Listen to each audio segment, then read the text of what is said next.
Okay, welcome everyone. It's on? Yes. Oh, okay. Good evening everyone and welcome back to our Tanya series. We are now in the middle of page of chapter 31 in Tanya. In chapter 31, the Alter Rebbe tries to answer a question that arises after you learn chapter 29 and 30. In chapter 29 and 30, the Alter Rebbe discussed and said that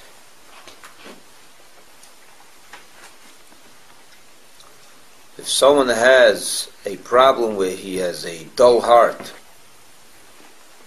and everything he tries to do to inspire his heart to live up to the standards of Torah and mitzvahs, and even beyond that, fails. If he fails to do that, meaning he has the contemplation, he has the intellectual understanding of the greatness of God, it's not that he lacks the intellect to be able to inspire his heart. He learns and he understands and he contemplates and meditates, yet he does not have within him the strength to overcome his animal and human soul. So Alter Rebbe advised this Jew that he should, that in that case, he should break in other words, the problem is that the light of the soul is not penetrating and inspiring, it's not shining and penetrating the body. So this person has to break the body a little bit, splinter it. Just like when you have a piece of wood, a log that does not catch fire, because the log is thick and the fire is not too big. So what do you do with a log that can't catch? You break it up in pieces, and you put it in the smaller pieces, it catches, right? The same thing, the light, a log, the body, whose light of the neshama, the fire of the neshama is not catching on, you have to splinter it. What does splinter mean? To subdue it, to break it down a little bit. Not physically, God forbid, but conceptually. Not to give in to all the desires, to subdue the body and the animal soul. And with that, and how do you do that? So first of all, you don't give in to its temptations. To break it down a little bit, to discipline it. And also, sometimes you have to contemplate the fact, to focus in on how distant and how despicable the body and the human soul really is. It's a lowly thing if you think about it. It's distant from God like heaven is distant from earth, or earth is distant from heaven.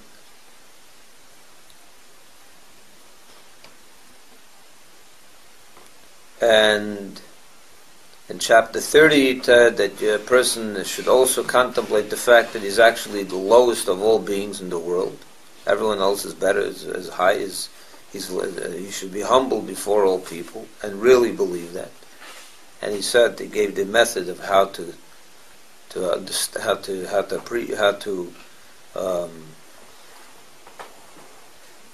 appreciate that reality, that you truly are less than everyone else. If you remember, those of you that were here during those chapters, we learned that at great length. That when the Mishnah says that a person should see himself humbled before all people, it means quite literally that you are the lowest in the world, lower than everyone else. And he said that we don't measure deeds, and the way you measure lower and higher in this particular case is not through deeds, because it's quite possible that you have more good deeds than someone else, yet you can really believe that you are lower than that person. How? The measuring stick is effort, especially the effort in the realm of breaking and subduing the negative nature. So it's quite possible that you will see someone else that may be more sinful in numbers, does more sins than you, but you never know his challenges. So it's quite possible that his challenges are much greater than yours. That's why he succumbs more than you. But with all that, he may be subduing his negative nature more than you. That means, let's say, just for example, a person has the temptation to sin 30 times a day. And he sins 15. 15 times he wins over his Yetzer Hara, 15 times he loses. He succumbs. While you only have 3 times the desire to sin every day. And you sin twice, and 1 time you overcome. So, if you're counting sins, certainly that person's got more sins than you. But if you're counting effort, 10%. What? He succumbed only 50%, you succumbed 66%. Understand? So quite possible that God measures these things a little bit different than we do. And in that way you don't know that other person's true state. So you can truly believe that you're lower than everyone else because you know yourself. That's the only person you really know. And you know how bad you're doing in your spiritual service to God, or how much more you can be doing. Let's not say bad, but how much more you can be doing. So you could say, so when a person contemplates all this and he begins to realize how lowly his body and animal soul have dragged him down, and how contemptible it is, that breaks the bodies. That breaks it down a little bit. And also talk down to it. Scream at it, holler at it. He literally gives that advice. Sometimes you have to raise your voice at your Yetzer Hara, at your evil inclination. When you do that, you'll break it, you'll submit him, you'll subdue him. The problem that he's going to now deal with in chapter 31 is there's a danger in all of this. What's the danger? The danger is that when you begin to believe that you're lower than everyone else, and you begin to see the lowliness of your body and your animal soul, that will inevitably bring you into depression. Imagine you think about yourself as humble before all people because of your lowly state. That's very encouraging. It's the most depressing thought in the world. So the Alter Rebbe, who said till now you have to be joyous in serving God, is giving us advice how to get ourselves into depression. So he deals with that in chapter 31.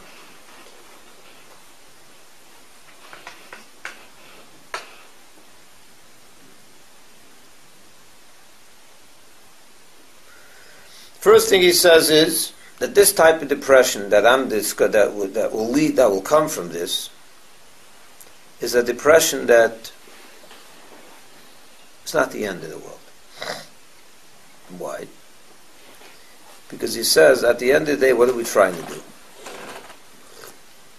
Trying to subdue and educate and transform, to break down a little bit the body, to purify, to elevate it a little bit, to make it a little bit of mensch, right? How do you get what the body and the animal soul, we know, comes from which realm? Klipa. Comes from the realm of Klipa. We learned that many times already. What is Klipa? Klipa is the shell, the husk, that which conceals and covers up, covers the light of God, the truth of God. So that comes from the realm of Klipa. How do you deal with Klipa?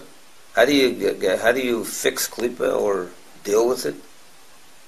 Through Klipa. It's like, how do you know when you want to really catch a Ganav? How do you catch a Ganav? You ask another Ganav how to catch the Ganav, right? They know each other. Takes what's this load is saying? Takes one to know one. It takes one to know one. So how do you fix Klipa? But through Klipa a little bit. Got to get into the Klipa. Utilize Klipa to fix Klipa. So the Alter Rebbe says, you're right. Depression comes from the realm of Klipa. Depression is not simcha, it's not joy. Joy is holiness. God's with his joy. Klipa is not depression is from the side of Klipa. But here we're talking about a person that's depressed because of his lowly spiritual state. So he says in Klipa there's 2 types of Klipa. We learned this last week, if you remember, the last time. What's the 2 types of Klipa? The totally unclean Klipa and the Klipa that has the potential for good too, right? Remember we discussed that. The depression from when a person is depressed because he's not having enough money and doesn't have enough time off for vacations and he doesn't have enough physical things, that's terrible klipa. That's horrible depression. That's the worst type of depression. But depression because you're not davening good enough and you're not learning enough and you're not so the way you should be, that's a depression from a good thing. That's maybe within depression, that's a good depression. It's still not kedusha. It's not holiness. It's not the ideal, obviously. The ideal is to be joyous all the time, especially when you're davening and learning. But he says the goal over here is to subdue klipa and to fix it a little bit, right? To get into klipa, into this, and then and chisel away at it a little bit. How do you do that? By utilizing klipa itself to break klipa. Utilize the depression, which is in the side of klipa, the good side of klipa, to break the bad side of klipa. You understand what he's saying here? Mm-hmm.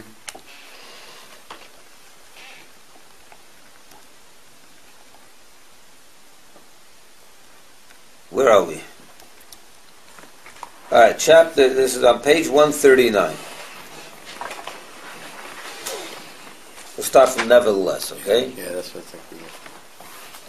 Nevertheless, the method of subduing the sitra achra, which is klipa, is on the latter's own ground, as the rabbis of blessed memory have said, from the forest itself is taking the axe wherewith to fell it. How do you chop wood in the forest?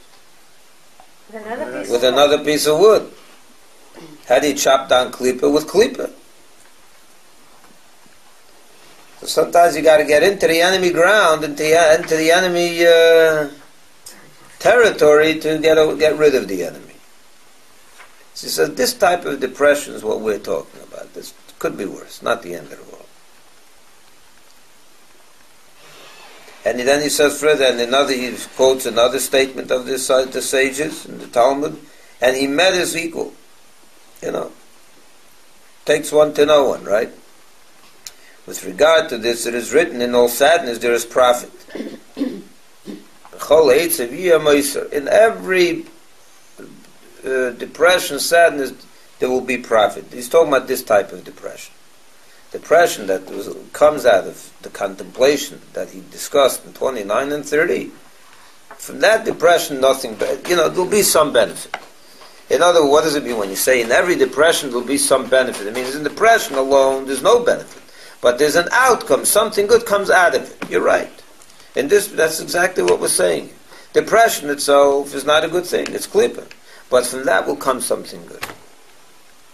Your body, the crassness and the coarseness of your body and your animal soul, and you will be put in place a little bit. So it doesn't block and hinder and get in the way of your neshama. The profit being the joy that follows the sadness, as will be explained later.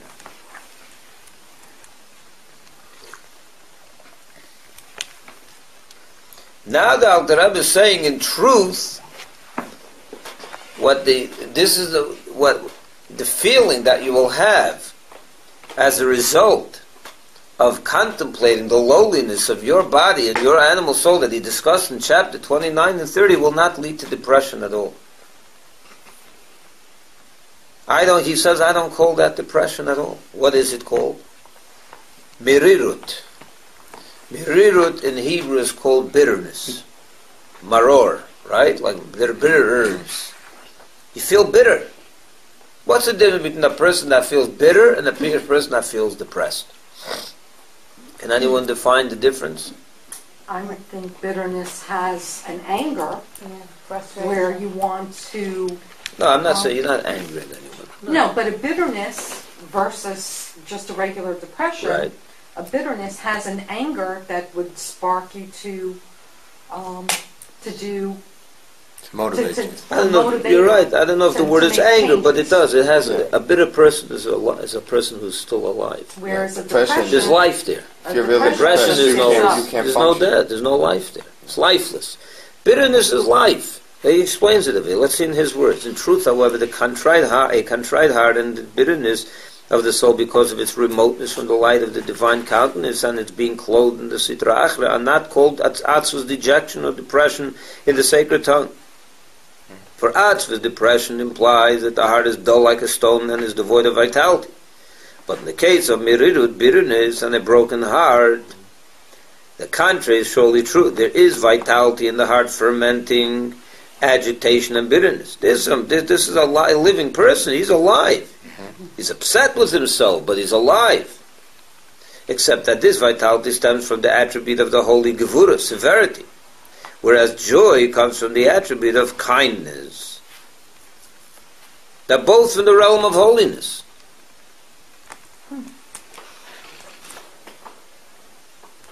One is from the attributes of severity, tough holiness, bitterness. I'm angry, like you're saying. I'm upset with myself. I'm so far from God. And that motivates, that spurs you on to something even greater. You see, a depressed person goes to sleep. Or he goes to the beach. Or he goes to the bar. Nothing constructive comes from him. It doesn't motivate him to do something good or meaningful. On the contrary, he's looking for an outlet. So he goes and gives himself more pleasure. Or he goes to sleep and he cries. Or just, runs away from reality. Drinks himself drunk. But a bitter person doesn't necessarily always do something positive. Bitterness leads, then it's depression. That's the sign. If it doesn't motivate you to action, it's depression. No, but it can be negative action. If it's bitterness, it motivates you to action. But it could be negative action. It could be destructive action against somebody that they're bitter against, that they blame somebody else. Okay, that could be. But then it's not holy bitterness. No. That's not holy bitterness. We're talking about the bitterness that's coming from the fact that you're distant from God. You're not going to go punch someone in the face because you're bitter. That's going to motivate you to become closer to God. If you're bitter that someone's fringed on your business, you'll go break his windows. That's possible. But you're not depressed. That's also not depression. That's klipa, not depression. It is klipa. Bitterness that comes from a contrite heart over his distance from Hashem is not going to lead you to beat people up. It's going to lead you to action. But that action will be positive action. If it leads you nowhere, it's depression. That's the definition of depression. What does this mean that you're distant from God? Do you understand the meaning that the human soul, that what we call the animal soul and the body, is distant from God? Do you feel yourself being distant from God? Yeah, sometimes, because you don't. Sometimes. How about sometimes you don't? No. I'm asking. Well, if we weren't, we wouldn't have the struggle. But you're not getting a response, or you don't feel a direct response. So sometimes you feel that I'm not being listened to. That it is far away. God is far away. Let me explain to you what it means over here that a person feels distant from God. You ever were in an airport where your flight got delayed? Mm-hmm. And you didn't pack yourself enough lunch, or you did and you ate it up already, and now you're ready for dinner. Mm-hmm. And you didn't calculate that you're going to need an extra dinner, so you didn't take with your kosher dinner. So now you're stuck in the airport, and they're telling you that the flight's going to leave at 1 in the morning. So you have 6 hours to wait, and you're starving. And you're not in Brooklyn, you're in Kennedy Airport where you have the kosher concession stands. You're in Chvezville, you're in Albuquerque, New Mexico. And you need to eat something, you're very hungry. And you look around, and all you see is Burger King, and this king, and that king, and this king. And that's all you see over there is non-kosher food and non-kosher sandwiches. And you're very hungry. And you want to eat it. So you start struggling with it yourself. Should I not? I mean, maybe so someone that's completely kosher and always was, it's not a question, but someone that just became kosher. It becomes a struggle, starts, an inner struggle. Should I not? Now let's talk about the frumiyid, the person that always kept kosher. He's also hungry. You think he's not hungry? And he also walks through that kosher, that non-kosher hot dog stand, and it looks good, and it smells even better. And you really love to have that sandwich. Now, why are you not having it? If you decide not, why aren't you having it? So first of all, let's analyze it this way. You decide you're not going to have it. Great, no. That's a wonderful challenge you overcame. So are you close to God or are you distant from God? That makes it's close to God. But let's take it from a different angle for a moment. Let's look at this from a different angle. Why don't you eat it? Why don't you eat it? It's not kosher. What does it mean it's not kosher? The Torah says about this sandwich that's an abomination. It's disgusting. God hates that. To God, it's disgusting. No, it says you're not allowed to eat that. Why you're not allowed to eat? The Torah says that God despises it. It's an abomination. It's disgusting. So God sees it as disgusting, and your stomach sees it as delicious. Because you have to survive. That's not. You're right. You have to survive, but you'll survive 6 hours. Let me tell you something. No, forget about surviving. If when you have to survive, you're going to eat even that which is not delicious to you. I'm not talking about this that you need to eat it because you need to survive. I'm talking about the fact that it's delicious to you. Something that is despicable to God and is delicious to you means that you both you're in two different worlds. What God finds delicious, you find burdensome, and what God finds disgusting, you find delicious. Is there anything, could you be any more distant than God? From God? You both have two different tastes. You completely have a different, we, not you, all of us.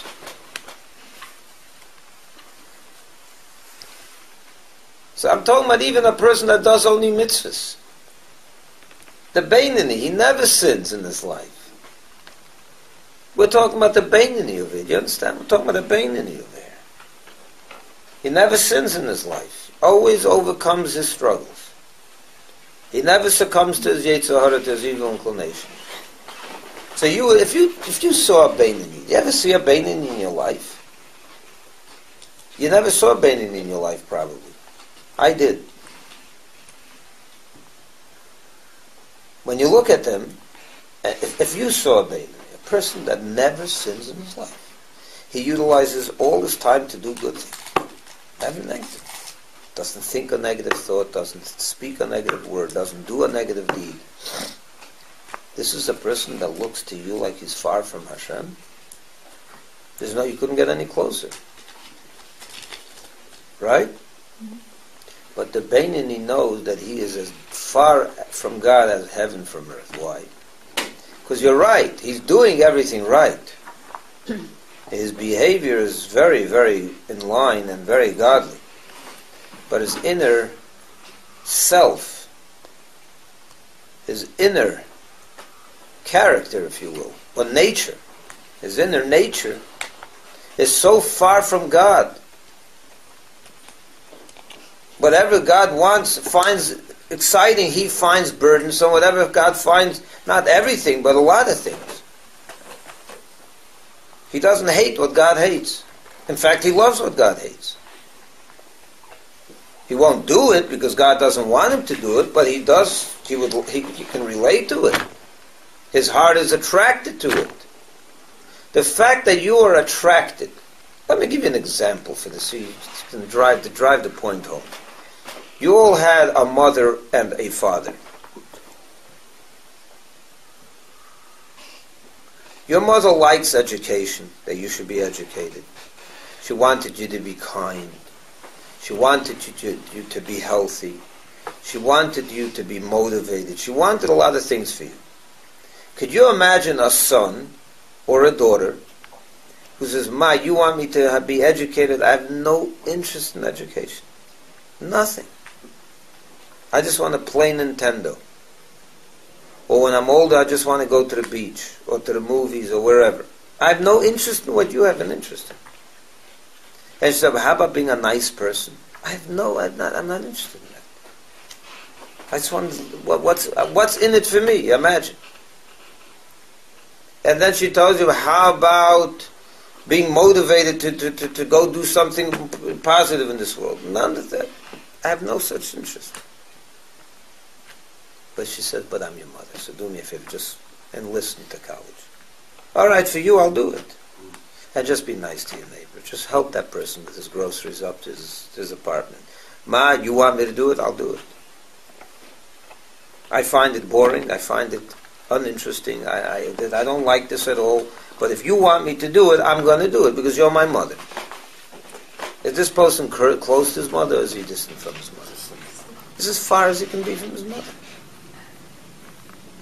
You understand what I'm saying?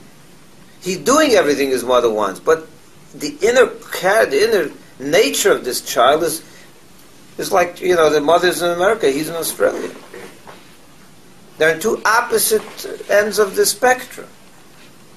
The Beinoni is also exactly the same thing. He never violates what God wants. God, you want me to put on film, I'll put on film. You want me to learn 8 hours a day, I'll learn 8 hours a day. I'm doing it for you. I have no interest in this. My interest right now is to go watch a movie. But that's disgusting, God tells them. I know to you it is, but to me it's delicious. I went two worlds. We're so far. So a person that doesn't care about spiritual things, he says, as long as I'm doing the right thing, I'm happy. That's good for me. But someone that cares about spiritual, he has a sensitivity to spirituality, he's going to be so frustrated. And that's the depression he's talking about here. The depression, the bitterness of being so diametrically opposed and separate from God's program. Even though he does everything he's supposed to, because he just subdues his desires and controls his temptations and submits to what God wants. But is he really close to God, inherently, internally? None at all, not at all. And that, to a spiritual person, is very, extremely frustrating. So the Alter Rebbe says, that frustration I can live with. That bitterness I can live with. Why? Because that's a bitterness that's going to motivate you to better and to climbing the ladder of spiritual perfection. So you're right. When you daven, when you're learning, I don't want any bitterness. Over there's only joy. I don't want you to be bitter at all, even if it's for good thing. But at certain times, you can be bitter. So let's see it in his words. But in the case of bitterness and a broken heart, the contrary is surely true. There is vitality in the heart fermenting agitation and bitterness, except that this vitality stems from the attribute of the holy Gvura, severity, whereas joy comes from the attribute of kindness. For the heart is comprised of them both. Thus, it is sometimes necessary to awaken the attribute of the holy Gevurot, which means severity, in order to ameliorate the stern judgments arising from the animal soul and evil nature when triumphing heaven for fend over man.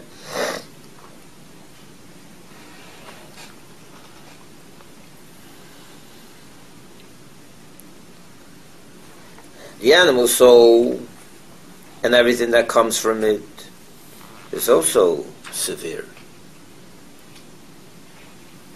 So how do you sweeten that severity?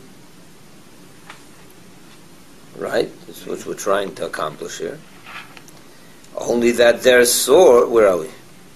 For the stern judgments can be sweetened only at their sores. So how do you deal with the nefesh habahamis, the animal soul and the human nature? Sweeten its severity by getting to its source. So how do you get to its source? You got to have holy severity. So that's what it takes. So yes, if you want to break down your body and animal soul, that not break it physically, as I said before, but the concept, to not allow it to spread its wings and take control over you, it's going to have to be splintered a little bit. So you have to talk down to it and see the lowliness and contemplate it, and yes, become a little bitter over it. That's the reality. But that will sweeten the situation. Therefore, the rabbis of blessed memory said that a person should always excite the good nature, that is, whenever entice, excite the good nature.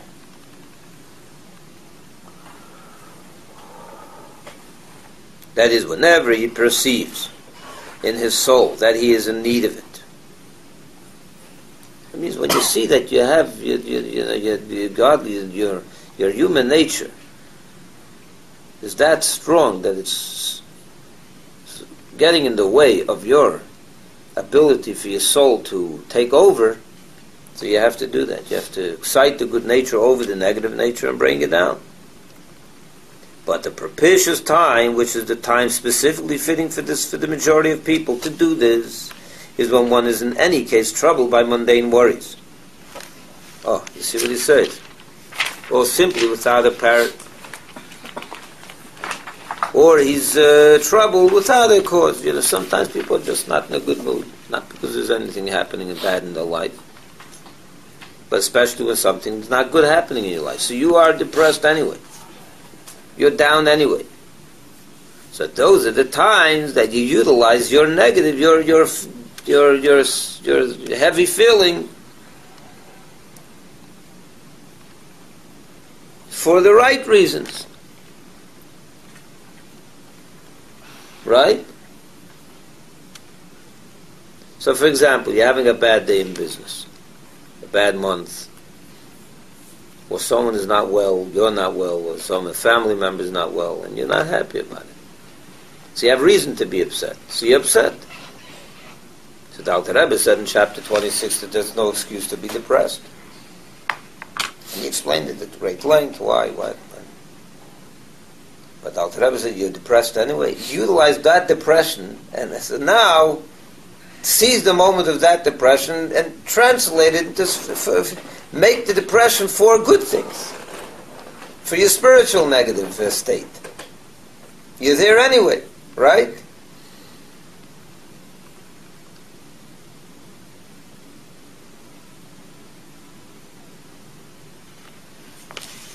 So that's the propitious time for it, the best time for it.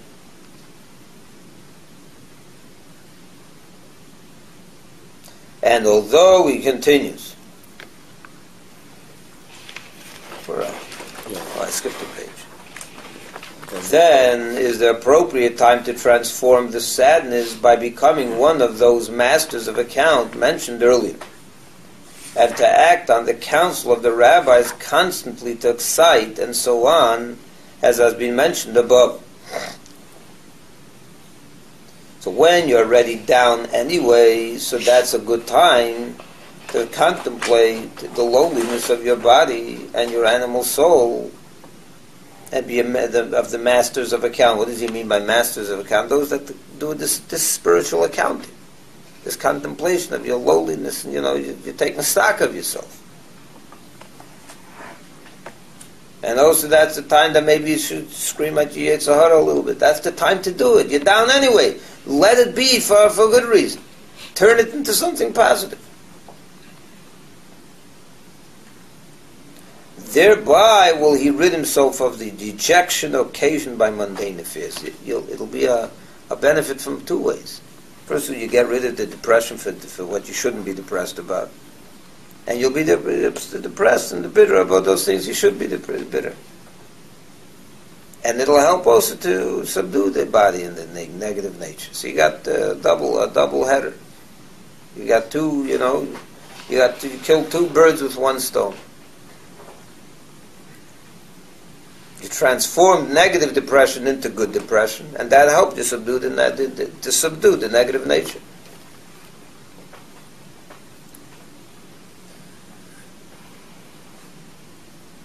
This he says, following this, he will attain true joy, when he will reflect in his heart and gain a double measure of comfort, in view of what has been said above in truth, saying to himself, Truly and without doubt I am far removed from God, and I am abominable and loathsome.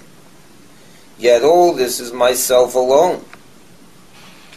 That is to say, the body with its vivifying soul, that's the human soul.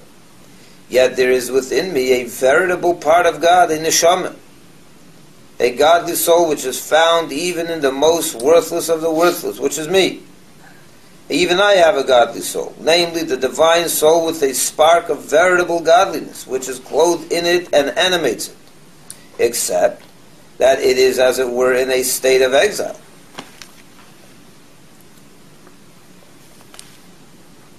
Therefore, what does he mean, state of exile?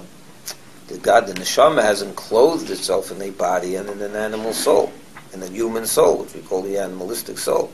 So that's a terrible exile for the neshama to be in. It'd rather be in heaven where it came from. So this depression will lead to tremendous joy that follows it. What's the tremendous joy? Because then you're going to start thinking the other side of the coin. Yes, you're right. I have a terrible side to myself. One that loves everything that God doesn't like. It's loathsome and abominable, despicable, you're right. But that's just one side of me. There's another whole reality within me, which is my true reality, which is the neshama. It's just that the neshama right now is in exile. My body is asserting itself. It's the dominant power in me. The body and the animal soul, but that doesn't mean that I don't have the godly soul, which is a piece of Hashem literally within me. And he continues, therefore, on the contrary, the further I am separated from God, and the more contemptible and loathsome, the deeper in exile is my divine soul.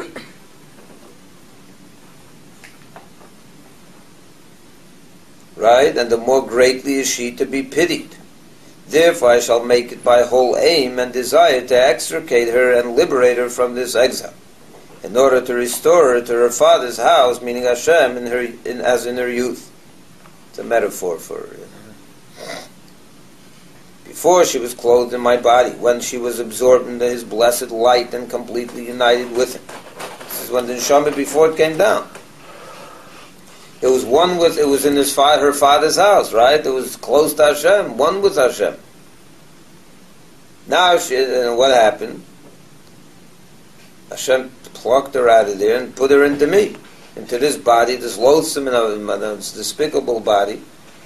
So it's in terrible exile. And the further I am from God, the more exiled it is. So the more pity you should have for her. So that wakes up the person to say, wait a minute, I got to have Rachmanus over here in my soul. So that becomes his whole aim, to liberate her from this terrible exile. So in other words, your focus shifts from your lowliness of your body to the elevated state of your soul, which is now in a terrible exile. So you make yourself a new mission in life, to liberate that to liberate the neshama. Now she will again be thus absorbed and united with him. May he be blessed if I will bend my whole aim towards the Torah and the commandments, to clothe her in all her 10 faculties, as mentioned above, especially in the precept of prayer, to cry unto the Lord in her distress of exile in my despicable body, to liberate her from prison, as she may attach, and that she may attach herself to him. Blessed be he.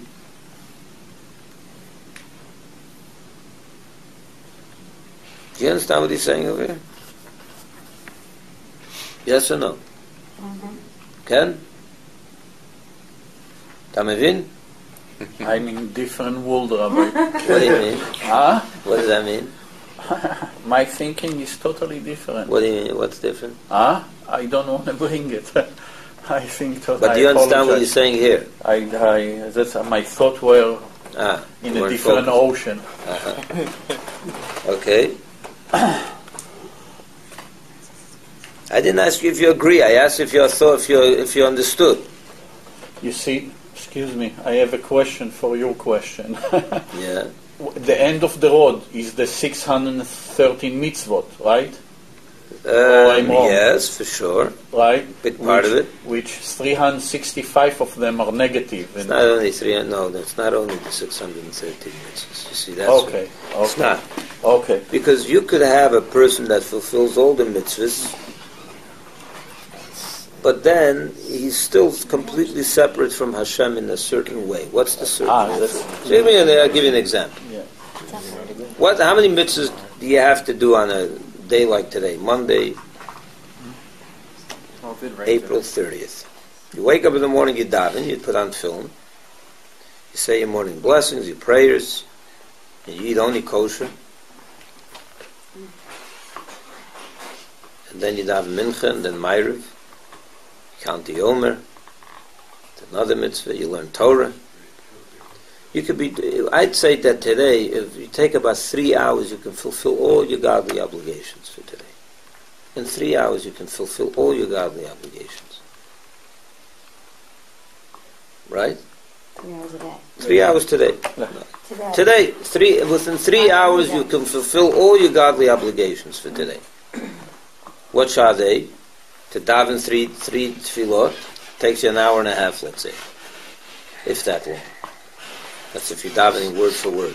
Good, let's say an hour and a half. You say learn another full hour. I'll give you we'll learn 2 hours. One in the morning and 1 hour in the evening. So you learn in the morning, you learn in the night, you're wonderful, really a good Jew. So now we're 3.5 hours. Then we got what else? You give a little charity today, you write a check, how long does that take? 5 minutes, not even. 3 minutes. Take out the checkbook, put it in an envelope and send it. 3 minutes.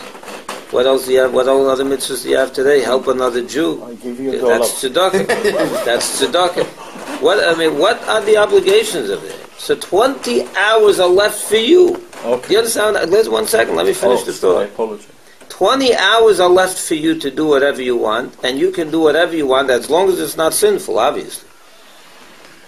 You can take a walk and play chess and chvezvas and go touring and go swimming in your pool and watch the news and take a good nap and work for 7-8 hours, and you still have 6 hours to do nothing. So I'm asking. So no, that's not the Alter Rebbe's program. No. The Alter Rebbe is not only about fulfilling your obligations to God. Your 613 obligations. Okay. Much more than that. I'll take it differently Much a more little than bit.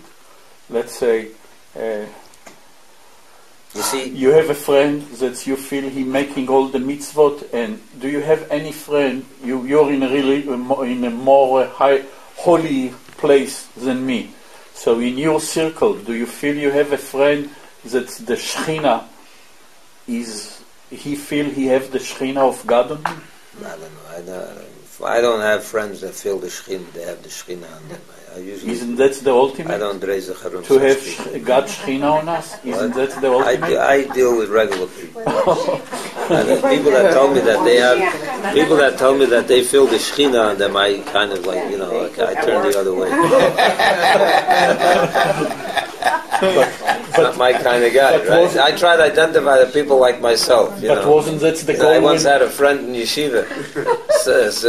So he was talking about heaven and Gan Eden and Gehenim, heaven and purgatory. Just a second. So he says, I don't want to go to heaven. He says, in heaven, who's going to be in heaven? Rapinya? That boring old man. I want to go with all my friends are going to be. He says, right? So then what is life? To take it and enjoy it. I'm just kidding around with you. I'm saying, he asked me if I know people that have the Shekhinah. I don't know where you're going with this, but either way, that's not my...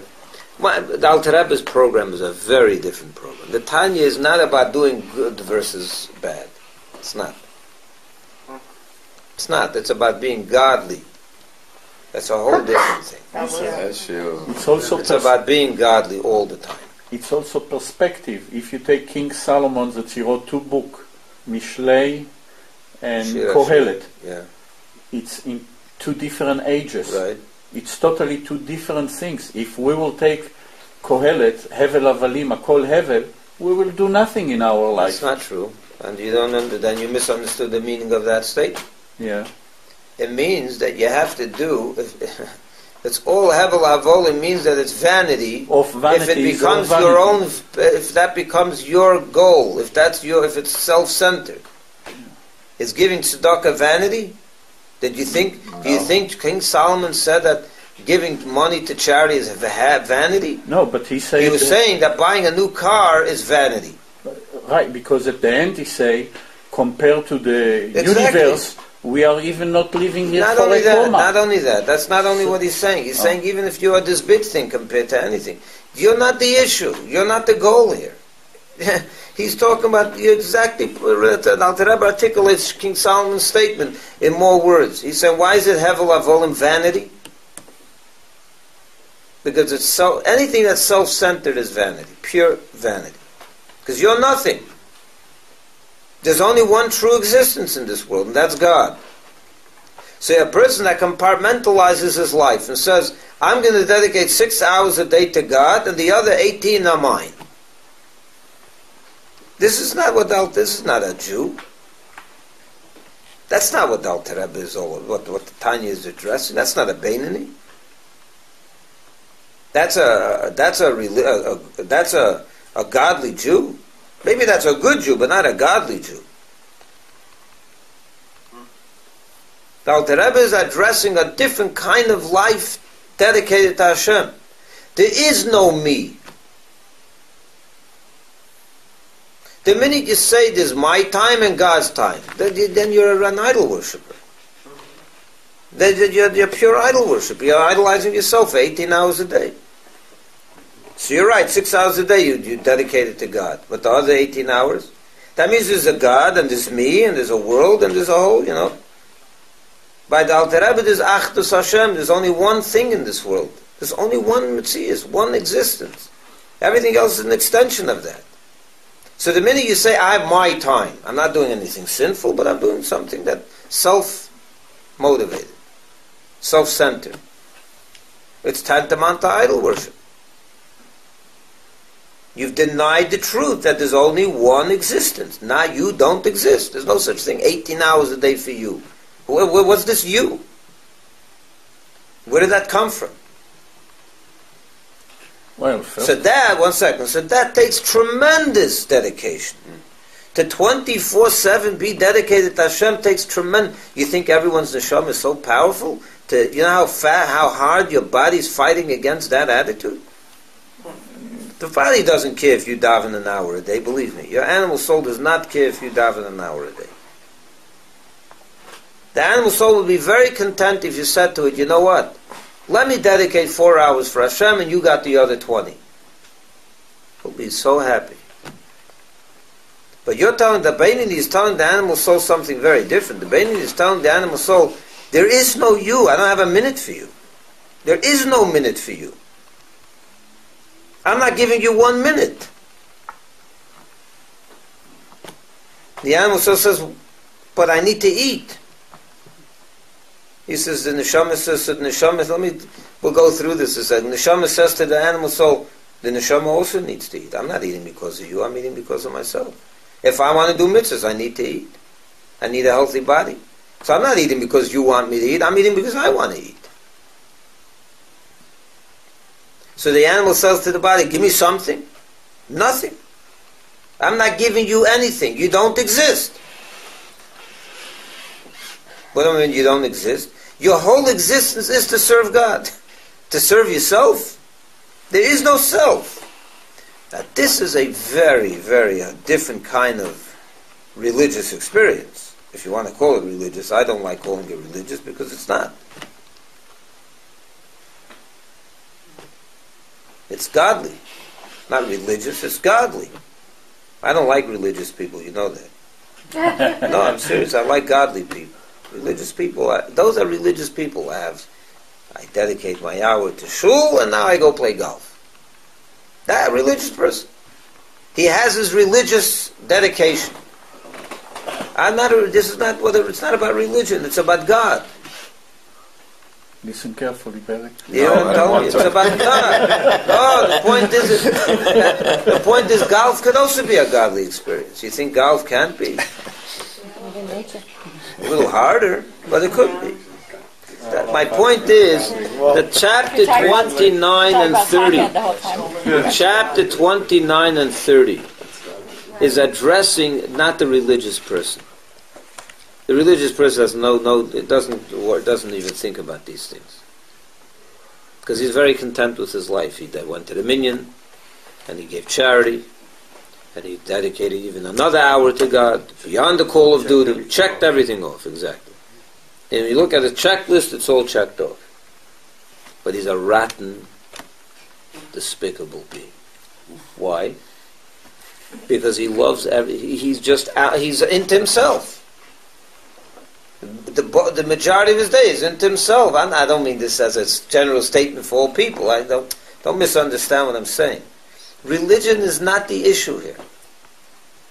Religion doesn't demand that you don't exist. Judaism demands that. Tanya demands that, says that, articulates that, because that's the truth. So now the Beni is in a quandary. He says, my animal soul is not going to ever agree to this program. Because my animal soul is very self-centered. There's no interest in God-centered. He'll give God a few minutes, a few hours a day, just to balance it out and make a compromise. But he's not giving up on his whole existence. So now the animal soul is putting up a big fight. He's not fighting religion. He's not fighting religion. The animal soul doesn't fight religion. The animal soul doesn't care if you keep kosher. You think the animal cares? Take me to a good kosher restaurant. As long as it's good. If they know how to make a well-done piece of steak, you have no problem with kosher. The animal soul has a problem with kosher steak. What he does, he's not anti-God. The animal soul is not anti-God. The animal soul doesn't care if you keep Shabbos. What's wrong with having a day where I sleep a good 6-hour nap in the middle of the day, and I have good. My wife cooks up the best meals of the week. In fact, I like Shabbos. He'll encourage his wife to keep Shabbos. Yes, anyway. When other night of the week does he get a 4-course meal? The animal soul has no problem with Shabbos, no problem with kosher, he has no problem with any of this. He has a different problem altogether. His problem is you keep telling me I don't exist. That's the problem. The problem the animal soul is not Shabbos. The problem the animal soul has is that the godly soul is telling the animal soul that chicken soup is not about you. It's about God. Nothing's about you because you are naught.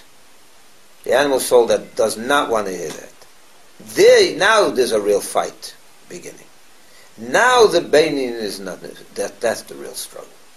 That's the struggle. The struggle is to keep kosher. You have a struggle to keep kosher?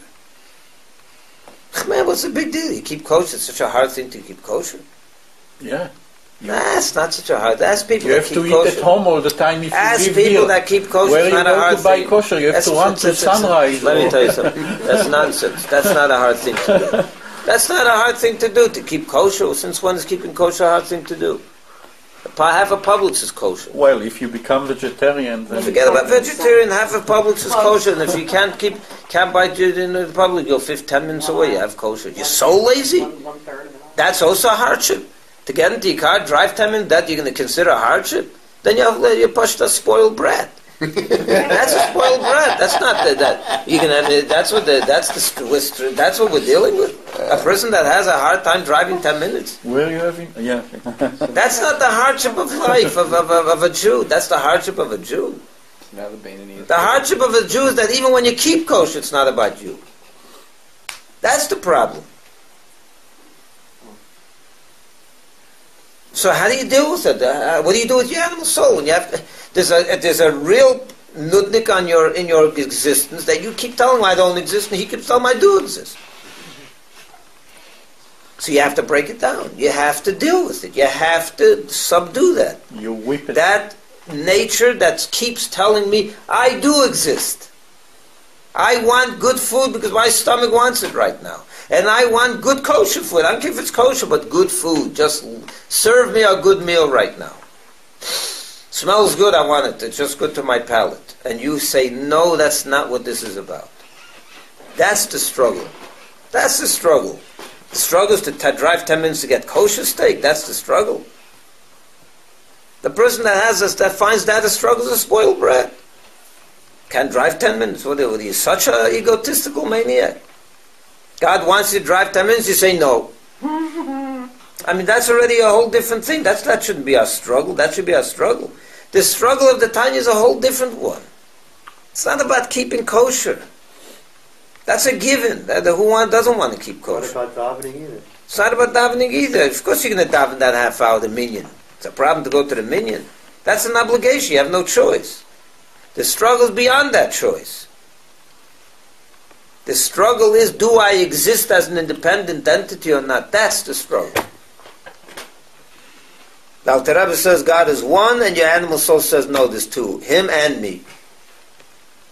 And the animal soul is not going away so fast. It's 120 years it's here. You hope. So what do you do with such a thing that keeps telling you I'm here and you keep telling him you're not here? So what do you do? There's only one way. Either he's going to win or you're going to win. And there's only one way to win it, is by destroying it. Not destroying it literally, physically, but by splintering it, as we said before.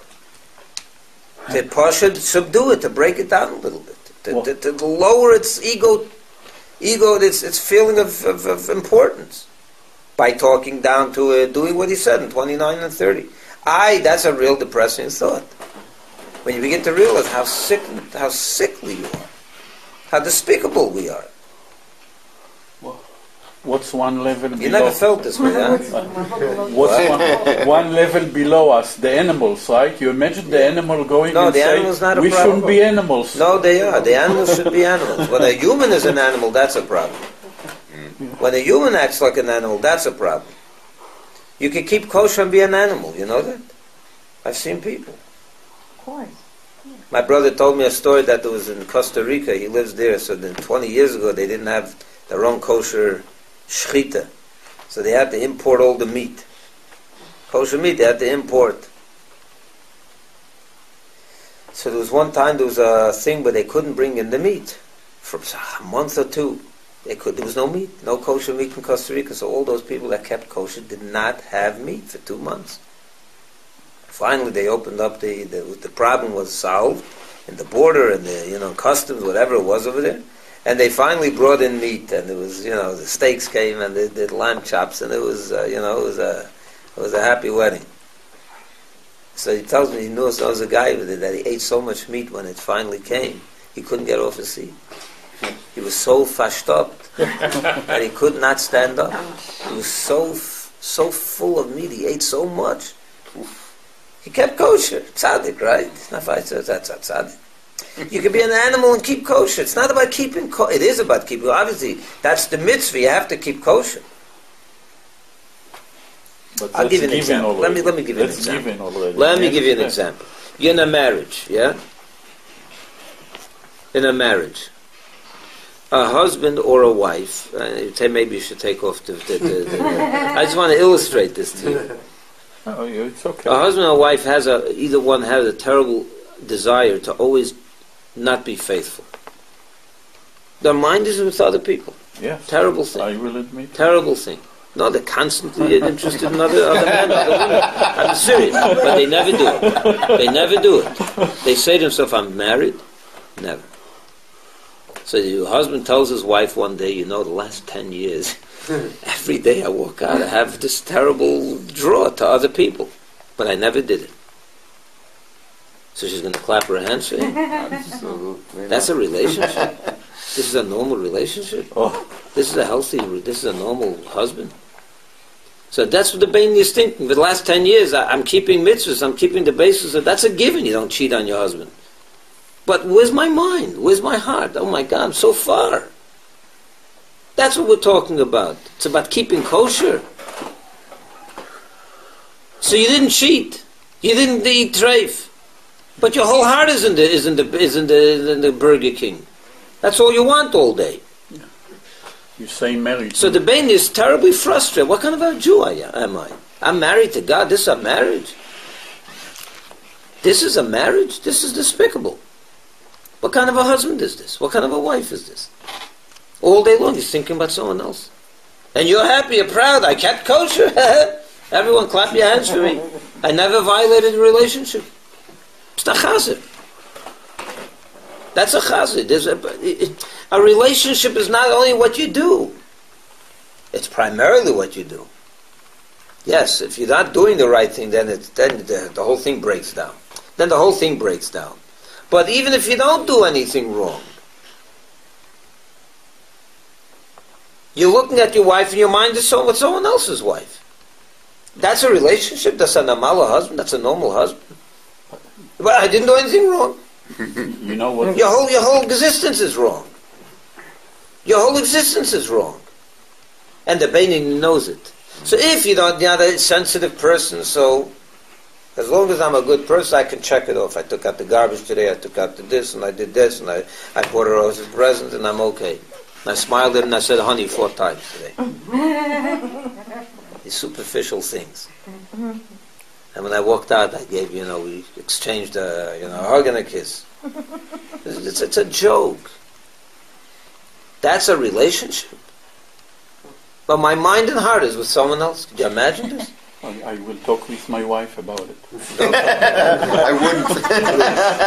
I don't think you should.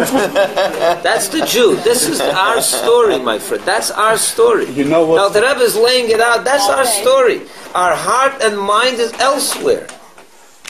We don't sin. Thank you very much. We don't sin. No, they say, Rabbi, But where's your mind and heart? Yeah. They say love is the sunrise for marriage, and marriage is the sunset for love. No. Who said that? Think about it. I know. I would not dare say that. You understand what I'm saying here? You understand what's happening here? What the Beinini's frustration is? After you told me So about after 25 years of marriage, you never really your heart is not in this relationship. What, you're not going to go around like an imbecile, like a frustrated person? If you have a drop of decency, you'll be frustrated for your whole life. If your heart is not in your wife's heart. Thank you, I didn't do anything wrong, I didn't violate the relationship. That's a mensch. For that we owe you a thank you. That's what we're saying. A person that's mind and heart is with someone else's wife. Could you say just because he comes home every day, does what he has to do as a husband, could you say that he's close to his spouse? He's as far as he can be from his spouse. Maybe not in the actions, but internally. He's not there. And that's the Jew. That's not the Jew, that's the human being. The only encouraging thing the Alter Rebbe tells the Beini is don't worry about it. It's not your fault. It's not your fault. That's what they asked in condition. God created us like this way. You can't turn yourself into anything. You can't become a tzaddik. You can't become a tzaddik. But what you have to do is you have to break down that spirit of egotism of the animal soul in order to be able to overcome it 24/7. You can't have it in its full force and expect to control it 24 hours a day. It's going to have to be splintered if you're going to take control of it. And that's what we're dealing with over here. So such depression is bad. That's the depression that's going to... So what happens? He's saying over here, this depression leads you to the following thought. It leads you to the following thought. Why am I so depressed? Because I have in me, I'm married to God, I have a neshama, and it's an unbelievable exile. It's pushed completely depressed and then compressed and then suppressed with no expression, real expression. Yes, I'm putting on film, but it's not. That's what I need. That's what I'm looking for. I'm looking for much more.